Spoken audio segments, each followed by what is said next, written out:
Hey,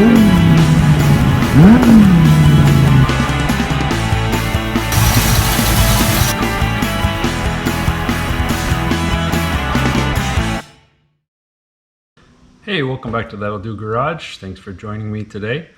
Today should be a pretty fun little video. Nothing huge, but I have some exciting news.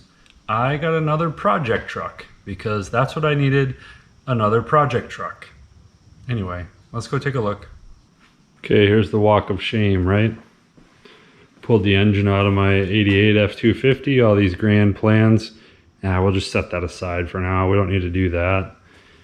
2 years ago, pull the engine out of this thing, did some timing chain business, put it back together, almost put it back together. So we'll set that aside. We don't actually finish things. We just have to hold on to them for a long time so they can literally gather sawdust. Oh, brother, what am I doing? Well, this is what I'm doing. 2001 F-350, a face only a mother could love, right? Not so bad from the front. Oh, wait for it. Oh, there it is. Beautiful. Yeah, it's got some rust. It's not exactly one color, and it is very ugly. But I'm really excited about this truck. It needs a lot of work. It needs a lot of cosmetic work and mechanical work. Oh man. But it's pretty special to me. I'll tell you why. It seems like every other truck out there is pretty special to me, right? They've all got a story behind them. So this is why this truck is special to me. I was a Ford dealership mechanic, you know, back in the early 2000s, especially diesel. Got my certifications and all that jazz. And I had a lot of fun doing it. I just loved working on those trucks. I got to drive brand new Super Duties every day. I got to play with cool technology and big engines and lots of horsepower, and it was really fun. But it wasn't the best career for me. I got passed around to a few different dealerships, got laid off a few times, didn't make a lot of money. It just wasn't going to be long-term a good thing for me. So went a different path. But anyway, I fell in love with these trucks at that time, especially the 7.3. This is a 7.3 PowerStroke. So I'm really excited to get this truck. At that time, like I said, I had no money.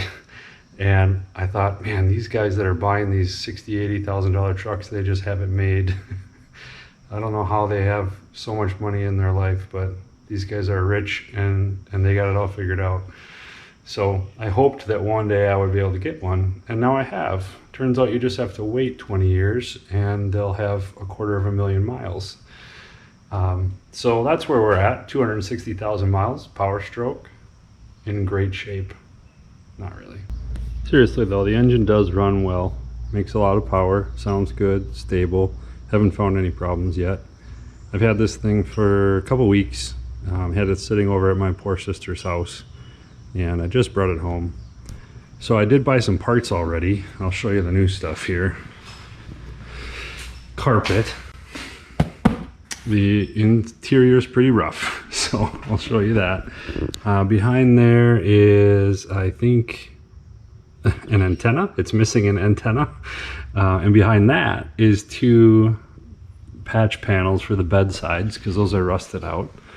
This is a new grille, and then front left fender, front right fender. Somewhere in there is also a new mirror because the driver's side mirror is broken.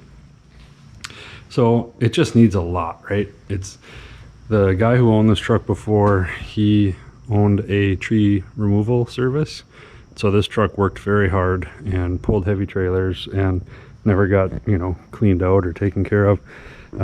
So it had some big plastic fender flares right here.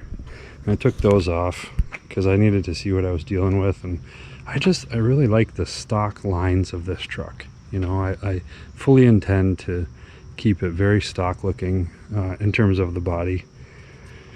So I took those off, found a whole bunch of rust, and also this is dented. So I just got a new fender. We'll just replace that. That was not bad. It was like, I think $90 per fender. All of the doors are rotted out on the bottom like this. And again, instead of sectioning the bottom foot of that door, you can buy all 4 doors for like $700 or $800 on Facebook Marketplace. So that's my plan, is just replace the doors with ones that don't have rust on them, swap over the interior components. I did buy a cab corner as well, and I'm going to need to add to that. You can see it's pretty rusted down here, but I'm going to have to get some rocker panel type thing here as well. But we're not quite there yet. Patch panels for both of the bed sides to fix all this kind of stuff. I think they come down to roughly that line. So we'll just be cutting this out and then welding the new one in and grinding it flush. This is all rippled back here. I don't know how you even do that, but this is the kind of thing I'm going to leave because it won't be that bad. I mean, it's not going to be a show truck for Pete's sakes. It's just got to be, you know, at least the same color. This is all coming off. This was to protect the rear window when they were throwing 10,000 pounds of logs in the back. And this is a 5th wheel, and the guy actually owns that still. He did not want to sell that with the truck, so I want to take these rails out and give them back to him. It does have this upgrade on the tailgate. It's like a anti-theft, I think they call it, so you can't have your tailgate stolen. That's pretty sweet. So same story over here. Bedside doors. No surprises. These horrible running boards are gonna go. I hate the plastic ones. I'm gonna put some of those nice chrome Ford ones on there. I love those. Yeah, look at the carpet. It's just bad. I think there's mold growing up here. So I'm just gonna pull all the seats and all the trim and clean everything, put the new carpet in. And I've never done this before, but I think I'm going to use an upholsterer for the driver's seat. There's a shop not too far away that supposedly gets great reviews. So they say they can fix stuff like this, and I don't understand how that's possible, but I guess maybe they stitch it back together and make it disappear. But if that fails, we'll just order like a new, you know, seat cover and have the upholstery shop put it on. Yeah, look at that floor, just bad. So there's lots of little things too. What was the, oh, I forgot to show you the last big thing up here. Yeah, that's no good. So this is why this truck was cheap. This rust up here at the clearance lights lets water come in to this pillar, and you can probably see where I'm going with this. See the rag they have stuck up here? The water runs all the way down here, and then right back in here is where the electronics are, and the fuse panels down here. So this issue was discovered because one day the guy was in his house, and it's like 10 o'clock at night, and he just hears the truck start cranking, and it didn't start. It's just crank, crank, crank, crank, crank. Keys were in his hand. So something shorted out, water got in. I think they replaced the PCM or the ECM, I don't remember. But anyway, got water damage, and the shop quoted him $1 bazillion to fix the rust. So they just fixed the electrical issues and put this high-tech water retention device in place to prevent it from happening again. So I think that brought the value of the truck way down, right? Because it was almost useless to the previous owner. He's like, I can't even drive it because it's got this water intrusion problem. So I got a really good price on this truck. So the plan up here is just going to be to remove all the lights, sand down all this beautiful stuff, pull the seals, maybe pull the windshield. We'll see how bad the rust is. Sand everything down, fill what I can, And you know, there's pretty cool products out there nowadays for, it's called like rust conversion, where it actually stops the rusting process. And you can't just paint over this, right? Because if you just paint over this, obviously it's going to keep going. It's going to start up again, you know, immediately. So you actually have to stop the rust process. And one way to do that is cut all this metal out and replace it. And another way to do that, if you believe the manufacturer's claims, is you spray the special paint on there, or you brush it on and it seals it and it actually stops the rust. So I'm going to research that, learn about that, and we're going to do all the lights because they're all rusty. And yeah, I mean the whole truck's got to be painted, so I'm just going to go around fixing everything. So inside, a couple things.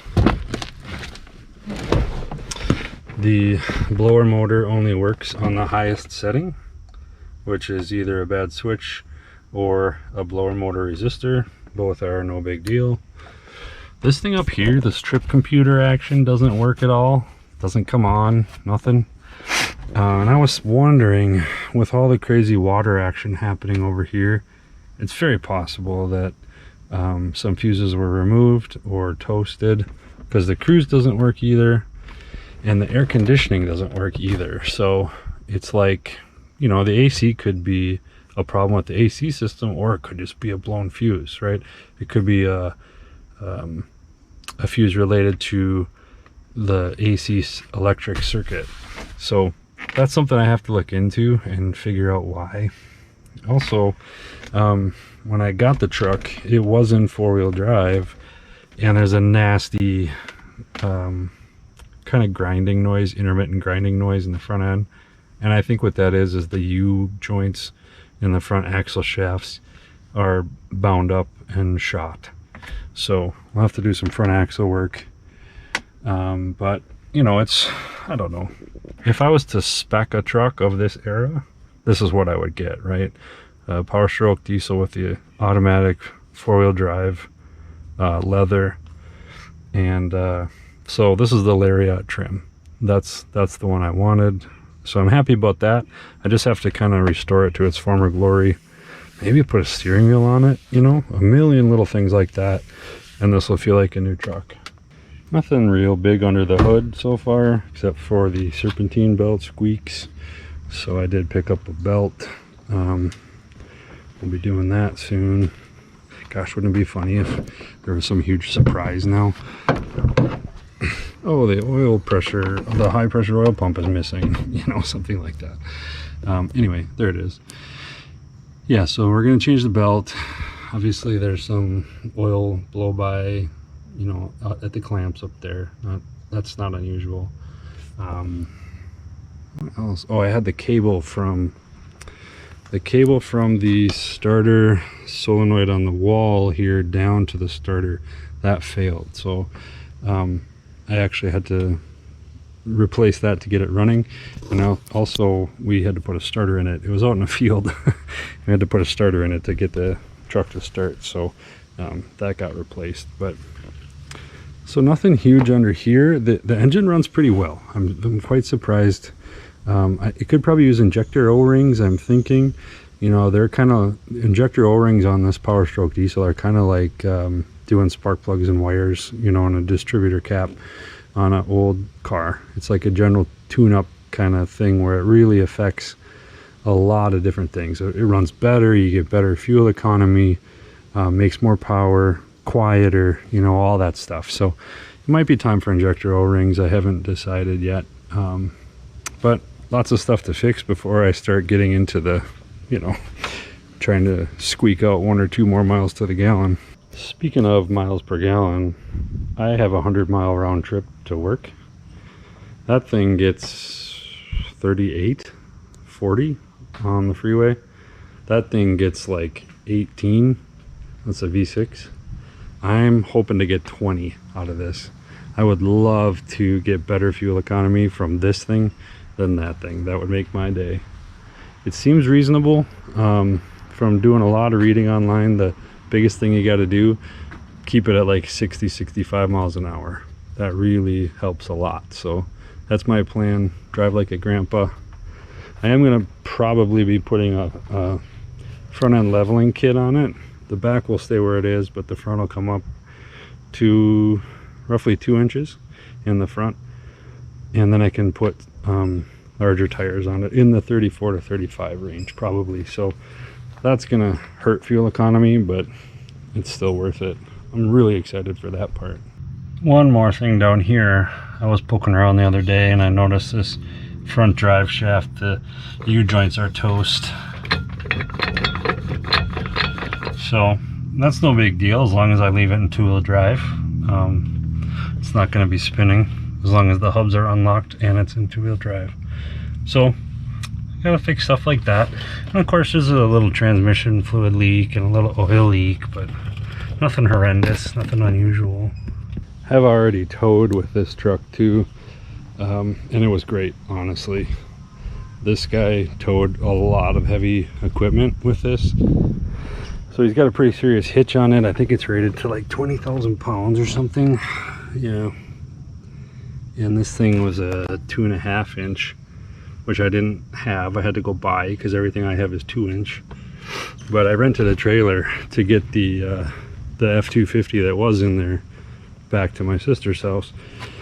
And so I pulled it with this, which was maybe a risk because obviously it needs a lot of work, but it went really well and it just felt so much better.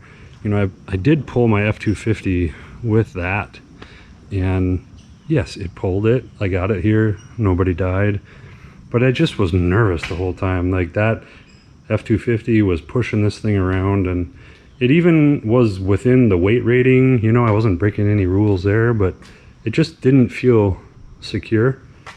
And this thing definitely felt secure. Probably because this is a bazillion pounds, but you know, also it was hard to keep it under 70, which surprised me. Like it just didn't even really feel like there was a truck back there. So that was cool. I was really happy with that. That's what I'm excited about. One last note about the tires. These are brand new tires on rims that I don't really care for. And the guy I bought this from has another Super Duty just like this with the rims that I love. I think they're the 8-hole. I just love those, but not so good tires. So anyway, we made arrangements to swap because I don't care about the new tires. I'm going to put different tires on it anyway. So he's going to come over pretty soon. I'm going to take the wheels and tires off of his truck and swap them with these, so that way he gets to use the brand new tires he just bought. So next is cosmetic stuff. Do that wheel swap I just mentioned. I'm going to change the front fenders and the front grille. I just bolt on. That should be easy. I might dig into the carpet too, because it doesn't smell good in there, believe it or not. And I'd like to move towards, you know, getting the interior ready as well. I'm going to put a serpentine belt on it because it squeaks. Probably do those drive shaft U-joints. I mean, there's just a bunch of these little projects that are, you know, $50, $75, 2 or 3 hours, no big deal. I do want to figure out what's going on with the AC too. So I'm not going to bore you with videos on everything because you guys know how to check fuses, but you know, we'll figure it out. It'll be fun. So anyway, that's my new project truck. I'm really excited. I'd really like to hear from you guys. If you have a PowerStroke, what are you getting for fuel mileage? Because maybe I'm crazy with my 20 miles per gallon. I sure hope so, but I sure hope not. That would be pretty stellar. So anyway, let me know if you guys have a PowerStroke, what are you getting for mileage? I'd really love to hear from you. But anyway, that's it for today. Thanks for watching.